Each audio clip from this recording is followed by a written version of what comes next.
guys? Emily to Gremily here with another solo episode. Today is episode 40. That's insane. I've done 40 episodes of this. I am also coming back from a 2-week hiatus. We'll talk about that more in a second. But first, episode drink of the week is a raspberry rosé poppy. Because we're still doing 75 hard, so we can't have real rosé. Soon, my babies, soon. I'm very excited to be able to have a glass of wine, a martini, a shot. I mean, I'll take anything at this point. I don't even care. But for right now, raspberry rosé poppy. It's a tried and true drink. I think it's my favorite flavor out of all of the poppies. I did like that Shirley Temple one I had. Maybe it was the last episode I did. I don't know. It's been so long. Either way, raspberry rosé poppy, yummies. If you haven't tried it, try it. Okay, so the 2-week break, it was actually only supposed to be 1 week, and it turned into 2 weeks. It wasn't a mental health break like I've done in the past. This was strictly for me to catch up on a bunch of work that I had. I have a bunch of things kind of like in the works. Also, I was redoing this studio. You guys can't tell if you're watching on YouTube. Everything looks the same to you. But I was redoing the studio just to make it a little more, I think I said it last time, aesthetically pleasing. Basically just for myself. Everything behind the camera is completely different. I have like different setups. I got stuff going on here. I actually have stuff to put away over there. But yeah, everything was just kind of like a mess in week 1. I was like, okay, I'm going to take this week off, catch up on all my work, just like a whole bunch of stuff. And then it turned into 2 weeks. So I do have some fun things planned. Stay tuned for that. I don't like to say stay tuned because it sounds like I'm like edging or like blue balling you. But, you know, nothing's concrete or set in stone or anything I can really talk about yet because, you know, I don't want to like count my chickens before they hatch. Is that the way that saying is supposed to go? Count your chickens before they hatch. It's not eggs, it's chickens, right? I don't know. All right, guys, it's been a minute since I've done this, so now I feel like in my head and awkward, so we're going to ease back into this. And today is going to be only Gremlin stories. We're taking it way, way back to the original format where we just had Gremlin stories. We didn't have guidance or gossip yet. So we're going to take it all the way back to the beginning, and it is just Gremlin stories. So with that, let's just get started. Also, my printer friggin' ran out of ink, and I was like, crap, what am I going to do? Should I just like have the computer in my lap? But I like to, like behind the camera, I can see my setup of how long it's been recording for. I can see my sound waves. Is that what that is? Sound waves, voice waves. I can just see that everything's working. So I didn't want to have it on a different screen of my document. That's why I like to print it, because I like to see what's going on over there. I like to read what's happening in front of my face. I didn't want to like worry about it. So I switched to red ink, which is a little harder to read. So hopefully I don't mess this up too much, because then editing will be a bitch. But you guys won't know that. It'll just be me who's suffering. Okay, guys. So with that, let's start with the first Gremlin story. Let's see. The first one comes to us from Megan. And Megan says, I have an embarrassing story that luckily ended much better than I expected. I started a situationship with this guy who I would normally booty call after a night out. One night, I was out celebrating my friend's birthday, and the clubs were closing, so that was my cue to text him for a hookup. He responded right away, saying he was working. He was a bartender across town, but he would be home around 3 a.m. He told me where his spare key was hidden in a fake rock on the doorstep of his condo, so I should just let myself in, and he would meet me there ASAP. I stumble my way from the Uber to his door and am desperately searching for this rock in the moonlight, but I can't seem to find it. Just when I decided to curl up and wait for him, I see that the window on the patio is cracked open. There was only a small gate enclosing the space, so I hopped over it and walked through the glass door and into the dining room. I was so proud of myself and was going to settle myself on his bed when I decided I needed to pee first. When I get to the bathroom and turn on the light, I immediately notice how it had a feminine touch. I became concerned that maybe he had gotten into a new relationship and I had become the other woman. It took me a moment to realize I think I'm in the wrong condo. I rushed into the living room and see the furniture is completely different, and I'm horrified. I run as quietly as I can out the way I came. I'm popping over the fence when I see my guy pull up in his driveway 2 doors down. He was so puzzled as to what I was doing, and I'm freaking out, tiptoeing towards him. In my defense, all the doors of the condos are identical and it was dark. But thank God his neighbor wasn't home. Otherwise, it would have been an interesting story to tell the cops when they showed up. Signed, Megan. Megan, for real. Like, it was obviously a lady who lived there. I wonder where she was. Like, maybe she was out of town. If someone like popped into my home, man or woman, I would freak out. I wonder what I would do in that situation. I don't want to find out. I'm not like trying to invite that into my life, but I wonder what I would do. I would have a little shit fit. So thank God, and thank God you didn't have like malicious intent. Otherwise, yeah, that lady needs to not leave her door open. She said it was a sliding glass door. Yeah, everyone needs to make sure those are locked up and closed. I remember I actually told that story when Michael was here and we were doing the scary movie Halloween episode, that I had seen the movie The Strangers and I got scared, or hold on. I scared myself. I didn't get scared, I scared myself because my Nana had this huge sliding glass door that led to the patio and the driveway, and then, you could see the world from it. And I got scared when every time I locked it after I'd seen that movie, thinking I was going to open the blinds to make sure it was locked. And there was going to be somebody like staring at me who was like a murderer. Actually, just anyone staring at me would have scared me. I was like 14. But yeah, that always scared me. So now I'm just like so paranoid about locking my doors. But this lady needs to have that same kind of paranoia. I wonder if she ever realized that you were in her apartment. Like, did she like, would something like maybe add a place, or like did you like move something in the bathroom and she was like, huh, that's weird. Ooh, lady, come on. Also, I've never broken into a house intentionally or unintentionally. I've had to break into my own home, but luckily not this house, but my old apartment. I had lost my keys a couple times. Actually, I do. I think I still have the picture. It was my birthday celebration. I think, oh gosh, this was for sure pre-pandemic. I want to say maybe it was like when I was turning like 26 or 27, and I was going to be gone for my actual birthday, and I was going to do like a birthday dinner with like the girls before I left for my trip. And my birthday's in August, so it's summer. And I had been at the beach all day drinking and in the sun. So by the time they came to get me for this dinner, I was like plastered. I don't really remember the dinner all that well because we got to the restaurant and kept drinking some more. But they told me, they had to tell me afterwards because I didn't remember it. But they said when we got back to my house, they like opened my purse to look for my keys to open the door, and they were like, "Dude, you brought an empty purse with you." Like, didn't have a wallet. I didn't have an ID. Why didn't I get carded? Ugh.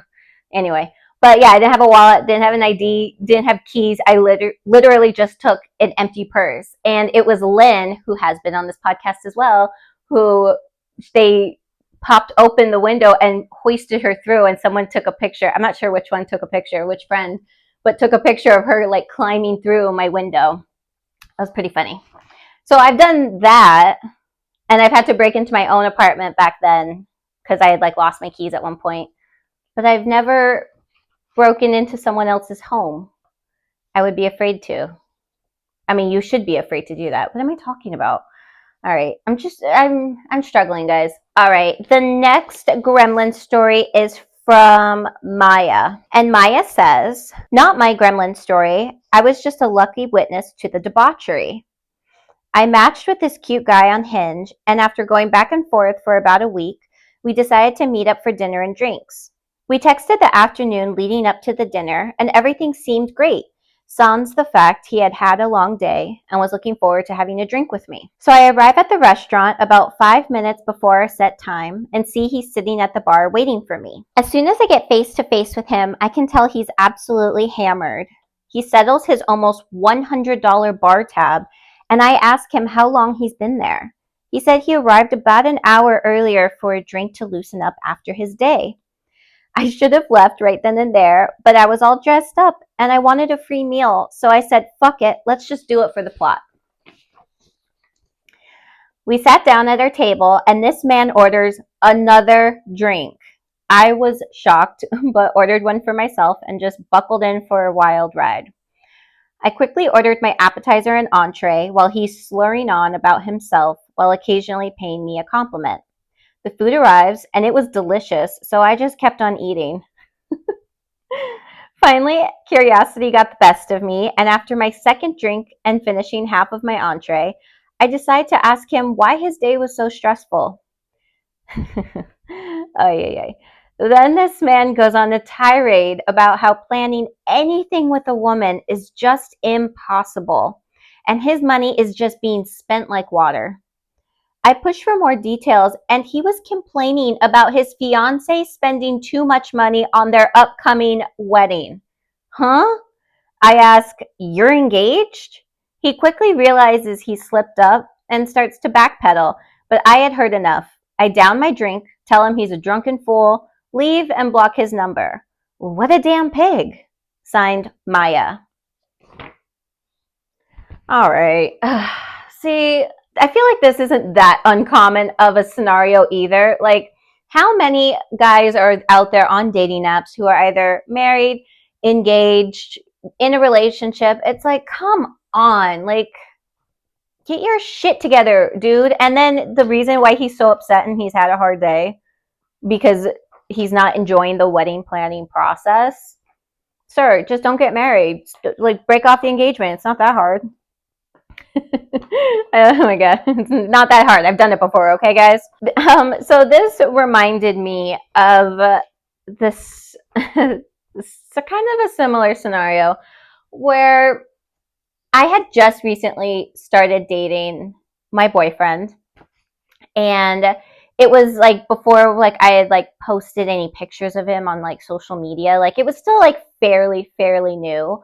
So, I wasn't like posting him right away, but I did have pictures with my ex on there before that I had already deleted.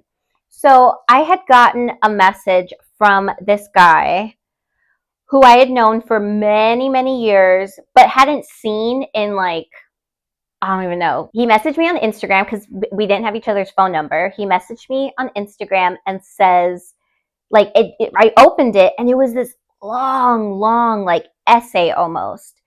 And he's laying out all of these like feelings he's always had for me. And he's like, and when I deleted all my pictures, like, however long prior to this, he had messaged me and was like, hey, like, what's going on? What's up with you? Like, basically, like, prying and being nosy. I could tell what he was doing, but I'm a nosy person too. So, nosy knows nosy. And he had asked like, oh, like what happened? Like all your pictures are gone. And I was like, oh yeah, we didn't work out, no worries. Just like, kind of brushing it off. So he had sent me this long ass message and said that he had had all these feelings for me for like so long.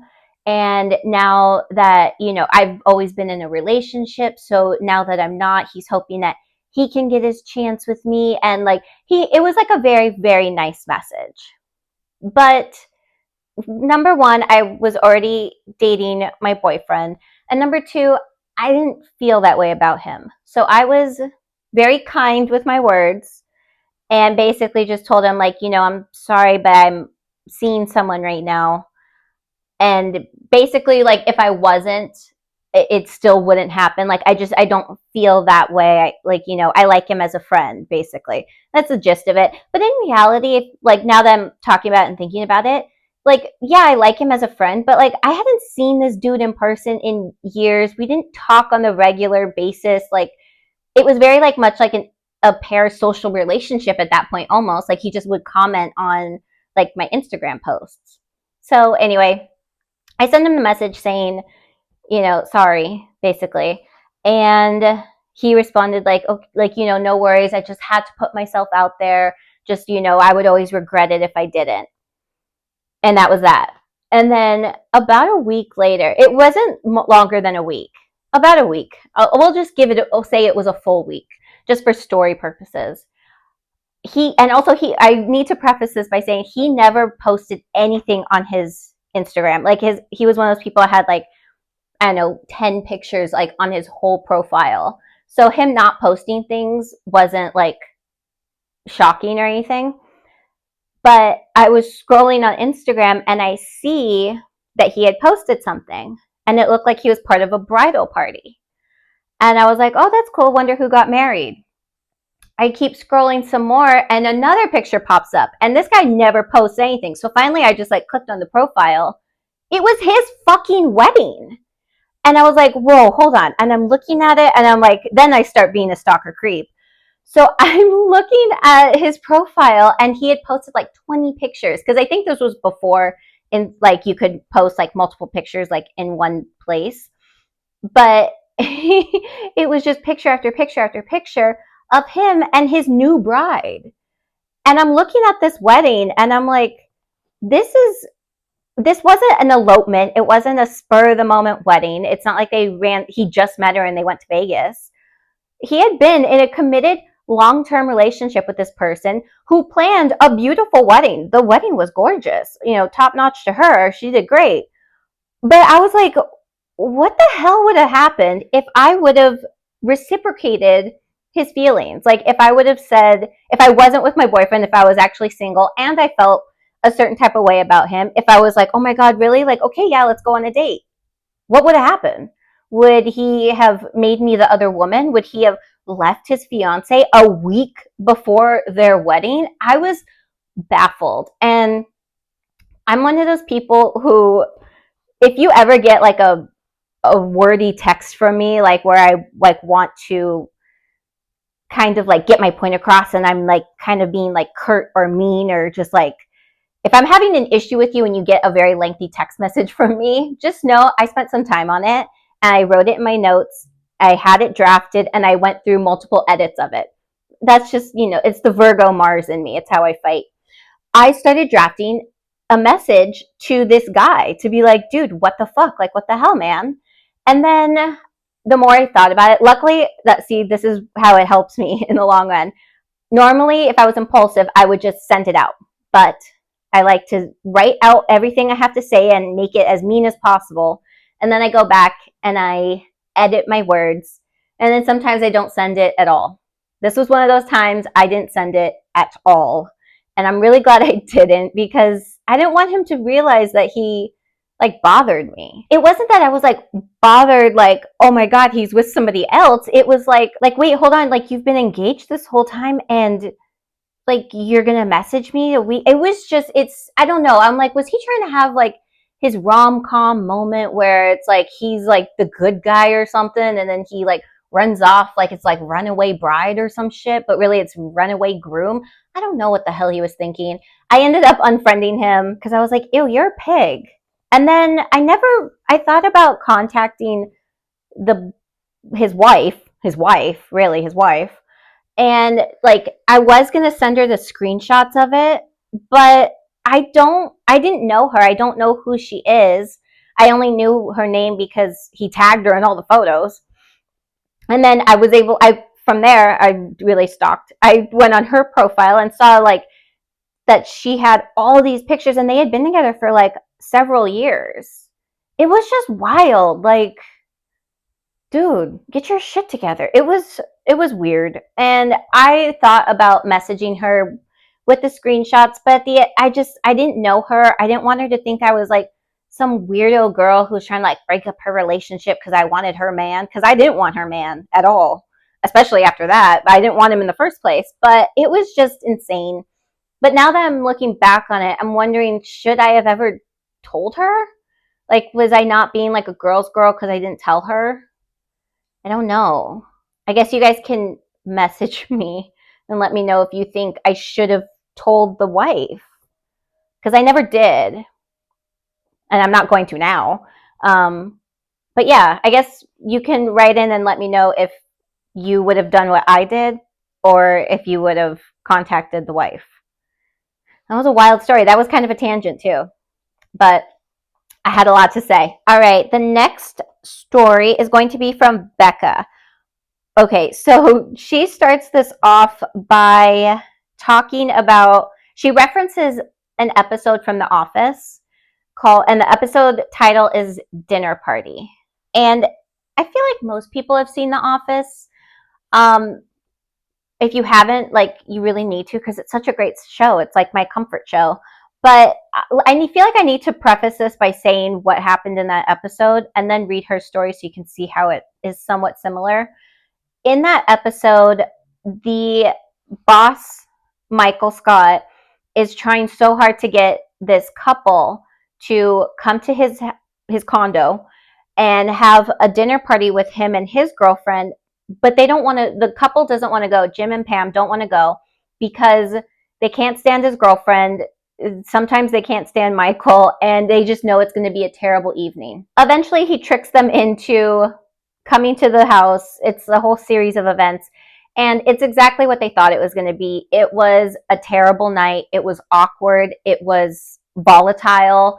It ends with a smashed TV and the police show up. It's a funny episode, kind of uncomfortable, but it's one of my favorite episodes. So now that I told you that, I'm going to read Becca's story.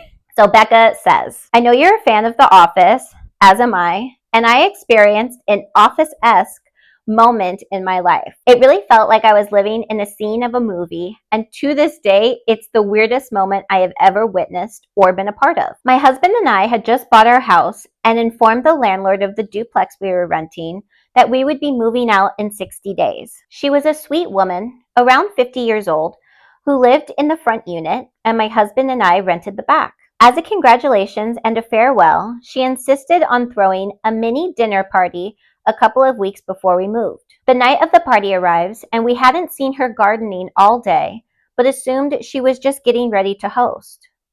I texted her asking if she needed us to bring anything, and she replied, quote, nothing but yourselves. So we knock on the door and are greeted by her boyfriend, who we had only met a few times before. He slurs at us to come on in. We hesitate and then enter, hearing a commotion in the kitchen. We see that the table isn't set and there are a ton of dirty dishes thrown about the kitchen. When we see her, she's disheveled, her hair is barely brushed, all sweaty, and she reeks of alcohol. We ask her if everything is okay, and she's stumbling around, fussing with the stove and oven, murmuring that dinner will be ready soon. We had never seen her like this and didn't know her to drink, minus the occasional glass of wine. I told her we could reschedule for tomorrow if she needs, but she kept pestering us to sit down. And then we were stuck there for the next 3 hours while she attempted to serve us dinner, and her boyfriend continued to pour himself glasses upon glasses of whiskey. When he began to fall asleep at the table, she started screaming at him and hitting him with the dish towel to stop being rude, and then they started arguing with each other about how the other person was ruining dinner and everything was a disaster. As soon as we could scamper out of there, we did. When we got back to our place, all we could do was laugh while we kept talking about the night. I was dreading running into her the next time I had to go outside. But the next time I saw her, she said she had a great time and we should do it again, this time at our new house. Are you insane? After we moved, we both deleted her number and haven't heard from her since. Seriously, one of the strangest moments in my life. Becca. Okay. This is one of those times where I'm like, it would be so funny to watch something like that unfold. Like I said, I love that episode of The Office. But to live it is like, that's terrible. Like, I'm one of those people where I'm like, I'm very like precious with my time. If I don't want to like go somewhere or do something and see somebody, I'm just like, ugh. Like, I think everyone's like that, but you know, I just like dig my heels in a little bit more. But yeah, to be stuck there for 3 hours, and it's not like you can say, like in that episode of The Office, Jim tries to get away and say that his apartment flooded. It doesn't work, but he tries it. But you couldn't even do that because this lady is the landlord who lives in front of you. terrible. Yeah, that's an absolute nightmare. I would I would hate that, but it would be funny to watch. I don't want to be stuck there though. It would just be funny to observe it. Okay, the next story is from Tegan. Oh, Tegan, I remember you. Okay. Tegan says, I'm going to put myself out here on this show and hopefully make everyone laugh. This is the story about how I was nicknamed Teary Tegan. Oh, girl. Okay. My friend had wanted to set me up with her cousin for a long time. She would always say, I wish you two could meet because I think you'd be perfect together. But he lived across the country while he attended grad school. Once he graduated and moved back home, she was hounding both of us, wanting to play Cupid and make it happen. We started texting back and forth, and I was pleasantly surprised to find out that she was right. He sounded like he could be my soulmate. So we made plans to meet for dinner. The day arrives, and right from the moment I wake up, everything was shit. You know those days where nothing seems to be going your way? That was it.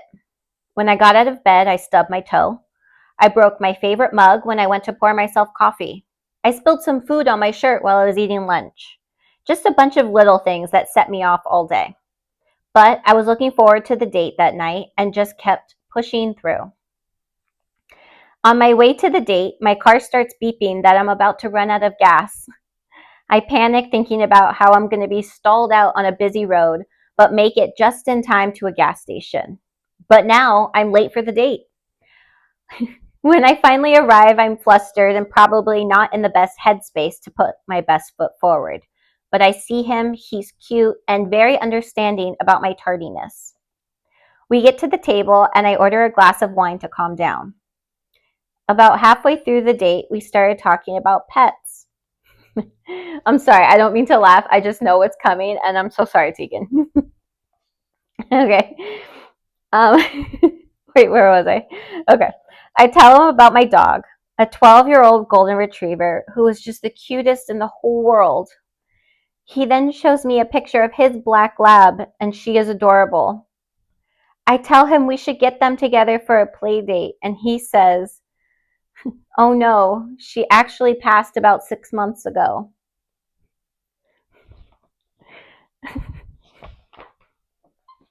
Oh boy, okay. That was it. I was done for. I don't know if all the frustration of the day came bubbling up or I started to think about my own dog's impending death, but I started to cry. He just looks at me with shock and bewilderment, telling me it's okay, she lived a long and happy life. And he's handing me his napkin to dry my tears. I'm so sorry. Oh my god. It's making me, I'm like trying not to laugh so hard. It's making me tear up. Okay. Oh gosh. Um, I start apologizing and tell him I get emotional when I'm PMSing. And he just says, oh, okay. The date ends. He gives me a hug and I walk back to my car in silence. I didn't even want to text my friend. The next morning, I wake up to a text from her just saying, what happened? With a sad face. Oh my god, I don't know why this one's tickling me so much. Oh boy, okay. I was too embarrassed to ever text him and decided to never see him again. But I ended up running into him at her birthday a few months later, and we laughed about the worst first date, and I explained to him that I wasn't insane. I was just having a weirdly horrible day. We have now been dating for 2 years and living together for 1, so this does have a happy ending. But now I have the endearing nickname of Teary Tegan. Love, Tegan. Oh God, Tegan. I'm so sorry. When I read it, when I saw the email and I read it, I laughed harder than I'm laughing now. I'm trying to restrain myself because I don't want you to think I'm laughing at you. I'm laughing with you. It's just, oh man, I can just picture being in that restaurant and this like really cute guy is just staring at you just with utter shock at The fact that you're crying over this dog you never met. And look, I cry daily, like watching a TikTok about an animal. I'm right there with you. And it's just like the fact that you had such a bad day and it all bubbled to the surface with the mention of, of this dog. Oh God. Oh man. It's just, oh, it's too much for me to bear. Oh, I feel like I'm tearing up. Okay.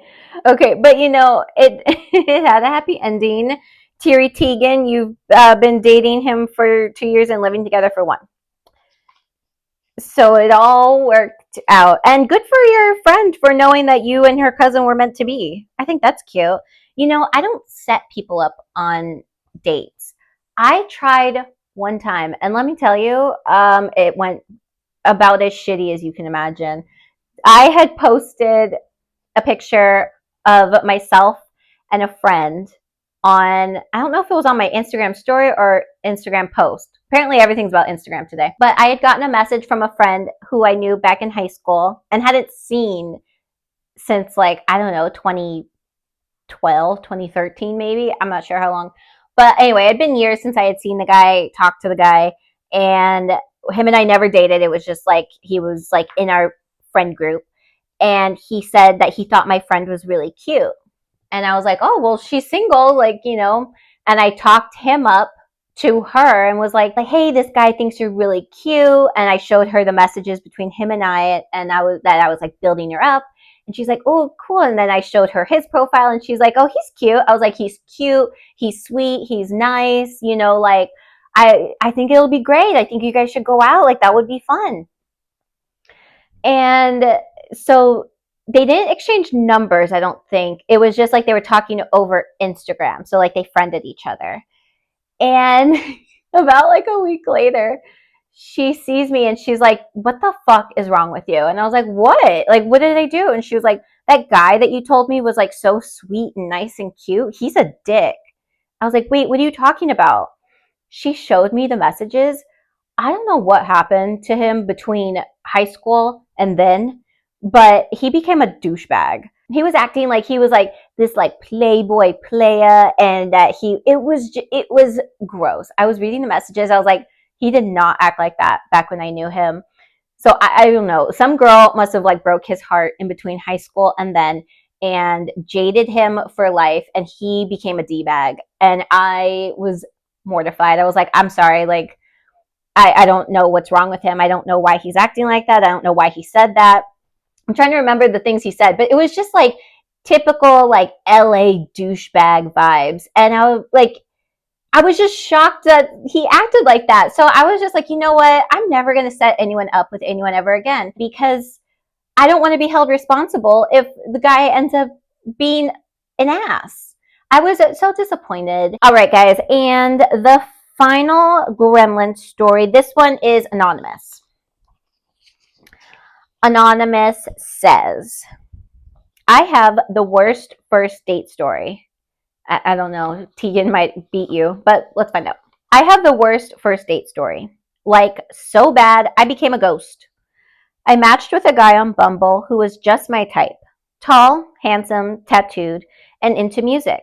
He mentions to me that he has 2 tickets to see a DJ we both love and invites me to the show. I, of course, say yes, and he tells me he'll pick me up and we can go to the event together. On the way there, we're having a great conversation. We find out we have even more in common, and then we arrive. As I get out of his car, he hands me a tablet and says, here, take this before we go inside. I ask what it is, and it's Molly. Look, I'm not a square, and it's not like I haven't done drugs before, but not on a first date with someone I just met. It seemed really unsafe. So I politely declined, and he popped mine and his into his mouth. I just stood there shocked and immediately started running through the different scenarios in my head about what's going to happen. But I really wanted to see this DJ, so I followed him inside. Everything was fine at first, but when the second song started, everything went off the rails. He became drenched in sweat, like it looked like he was the only one who was rained on. and his dancing was something else. He looked like one of those inflatable guys outside of a car dealership. The people around us were starting to get pissed, and it really took a turn when he flailed his arm too hard right into this girl's face, and her boyfriend started pushing him, and then a fight broke out. I'm pretty small, so I just ducked away and hightailed it away from them. I saw security pull him from the crowd, and the couple was screaming after him. I wasn't sure what to do. I thought about following him in security to see if I could help, but I didn't want them to think I was high too. So I just left. I was kind of bummed because I left my Stanley cup in his car, but I didn't feel like dealing with him to get it back. A few days later, I received a text from him asking what happened to me and if I had his car keys, because his car was towed from the event, but he didn't have his keys. By the way, I didn't have his keys. I just texted back no, and then I blocked him. Anonymous. Yeah, so I agree with you, Anonymous. I wouldn't be accepting drugs from random Bumble guy. It could have been a roofie. Did he not think of that? I mean, obviously he didn't think. He didn't think, obviously, because he took both tablets at the same time. Like, of course you're gonna have a issue. Also, the inflatable guys outside of a car dealership. As soon as I read that, I had to look it up too because I didn't remember the wording of it. But it's from Family Guy, and it's that ad, and it has like that announcer voice. I'm gonna mess it up anyway. But he's like, wacky inflatable tube man. See, I don't even know what it is, but you know what I'm talking about. Maybe I'll post it in like stories or something. But that's like such a great description of somebody's terrible dancing. The wacky inflatable tube guy. What is that? Shit, I should have written it down because I watched the video on TikTok and it was making me laugh.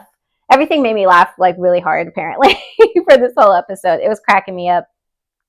But yeah, RIP to the Stanley Cup, bye.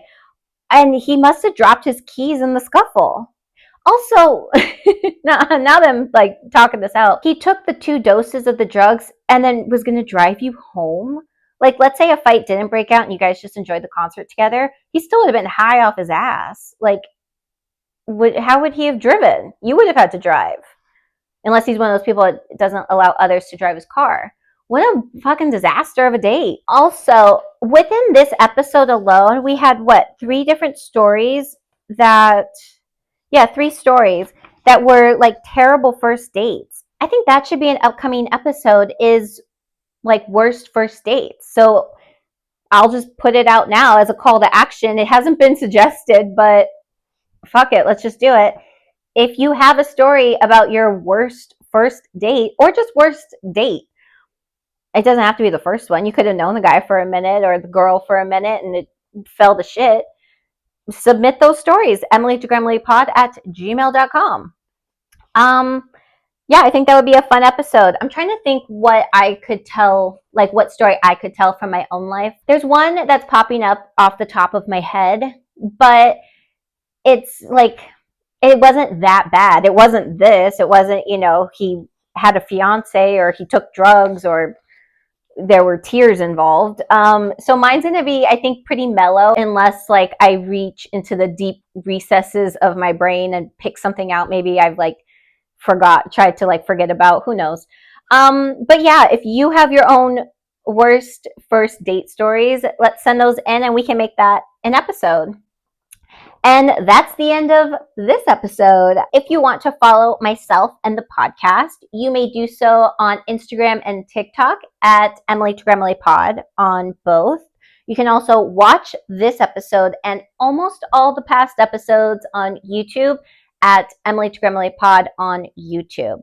If you have your own gremlin story, you need gremlin guidance, or you have a juicy piece of gremlin gossip, you can submit that in through email at emilytogramlilypod@gmail.com, or you can message me on Instagram or TikTok, whichever you prefer. Also, another call to action. This isn't new. I've been throwing it out there for you guys. WWGD, what would Gremily do? I think I'm going to air it next week. I have a bunch of submissions from you guys that were pretty good. I do have a lot of the same scenario though. So I don't know how I'm going to, maybe I'll just like list everyone who submitted the same scenario. But you guys had a lot of the same thoughts. So I don't want to read each individual one and then kind of have the same answer. So I think I'll just group you guys together. But yeah, I think that's going to be next week's episode. So if you haven't submitted anything yet and you want to, make sure to email that in ASAP at emilytogremlypod@gmail.com. And remember, it's different from guidance. Guidance is if you need advice. WWGD is going to be what I would personally do in that scenario. I'm not giving you advice. I'm not telling you should do what I do. I'm just telling you what I would do. You guys were interested, so I'm going to answer. So yeah, that's going to be next week's episode. I really got to compile that, get everything together, and I don't want to leave anyone out. So I'm going to compile everything together and get it all situated for you guys. Also, we are coming up on the 1-year anniversary of this podcast, and I don't know what I'm going to do for it. I already in my mind have like a cute like photo shoot idea for myself, basically. I mean, there's no one else here. I'm gonna do like a photo shoot like by myself. I have like an idea in my head of what I'm gonna do, but I don't actually know what I'm gonna do. If you guys have any suggestions on what you want to hear on that 1-year anniversary episode, the 1-year anniversary of this podcast is April 1st, April Fool's Day. But that episode will air Tuesday, March 31st. So just the day before. I thought about doing it the week after, but I don't like that. I'm just going to do it Tuesday, March 31st will be the air date of the 1-year anniversary of the podcast. So if you also have suggestions on what you want me to do, what you want me to talk about for that 1-year episode, send those in, emilytogremlypod@gmail.com or message me on social media. Make sure to like, follow, share, subscribe, rate 5 stars, do all the things. We're going to cheers out with my raspberry rosé poppy. And cheers to you, cheers to me, and cheers to Teary Tegan. I'm sorry, honey. It was a great story. And you said you wanted to make people laugh, and you made me laugh. So, cheersies. Bye.